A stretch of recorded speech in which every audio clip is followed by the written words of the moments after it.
La guerre économique entre pays avancés va devenir plus intense. Cette nouvelle poussée de fièvre s'explique par le décalage persistant entre l'offre et la demande mondiale qui piège les principales économies dans un jeu concurrentiel déflationniste. Que ce soit au Japon, en zone euro ou aux États-Unis, la tendance de fond de l'évolution des prix est inférieure à 2% sur un an, cible pourtant souhaitée par la plupart des banques centrales. Refouler chez les autres sa déflation, gagner sur les autres des parts de marché semble être plus que jamais le maître mot des politiques nationales. Il est donc logique que se mettent en place des politiques non coopératives. Et c'est tout l'arsenal économique qui est aujourd'hui déployé, même la menace. C'est oublié, mais les propos de Donald Trump peu avant son investiture étaient sans équivoque. En substance, il avait déclaré 1. Son indifférence totale au fait que les Européens soient unis ou non. 2. Saluer le Brexit. 3. Pronostiquer, voire souhaiter des exits en chaîne. 4.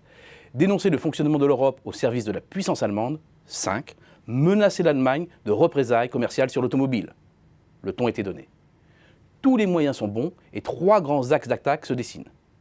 Le premier, celui de la concurrence fiscale. Le taux de l'IS n'a cessé de se réduire dans les pays riches. Depuis le début des années 2000, il est passé de 32,4% à 24,7% en 2014 et il devrait descendre à 23,2% en 2018 selon les estimations de l'OCDE. Il suffit de regarder l'évolution comparée de l'IS moyen de l'UE et celui des États-Unis pour comprendre qui a lancé les hostilités. Et ce que les Européens vivent comme étant un dysfonctionnement interne de leur zone qui ronge peu à peu les différents États qui la composent, n'est pas seulement un problème pour les États européens. Il est un problème pour le reste du monde. D'une manière générale, 6 pays européens, Hongrie, Royaume-Uni, Italie, Luxembourg, Norvège, Slovaquie, ont réduit leur fiscalité sur les entreprises en 2017. Quant à la France et l'Estonie, les réformes sont à venir. Hors Europe, le Japon et Israël leur ont emboîté le pas.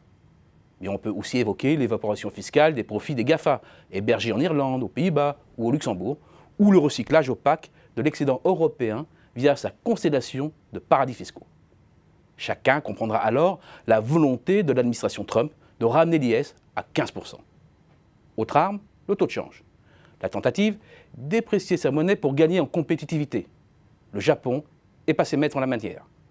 C'est bien pourquoi, depuis 18 mois, réunion après réunion, la BOJ maintient son objectif de taux à court terme en territoire négatif, autour de moins 0,05%. Elle laisse inchangée sa promesse de piloter le taux de rendement des obligations à 10 ans autour de 0 grâce à des rachats d'actifs. La tendance à la hausse du yen a été enrayée et depuis son dernier pic d'août 2016, la monnaie japonaise a cédé près de 9% par rapport à un panier de devises représentatives de ses échanges extérieurs. Troisième front, le coût du travail et les règles du marché du travail. L'objectif, gagner en compétitivité en abaissant les coûts et en accroissant la flexibilité du marché de l'emploi. Côté européen, c'est l'Espagne qui tape le plus durement depuis la crise, avec un coût salarial unitaire, c'est-à-dire le coût du salarié rapporté à sa production, qui ne progresse plus, voire recule selon les périodes. En dehors de l'Europe, c'est au Japon où la pression est la plus forte. 2 cas extrêmes qui poussent néanmoins les autres pays à entrer dans le jeu de la déflation salariale. Les mesures protectionnistes sont également de la partie pour certains. La concurrence est donc totale, plus intense que par le passé. Et encore, il faudrait maintenant intégrer un nouveau front, celui de l'automatisation numérique.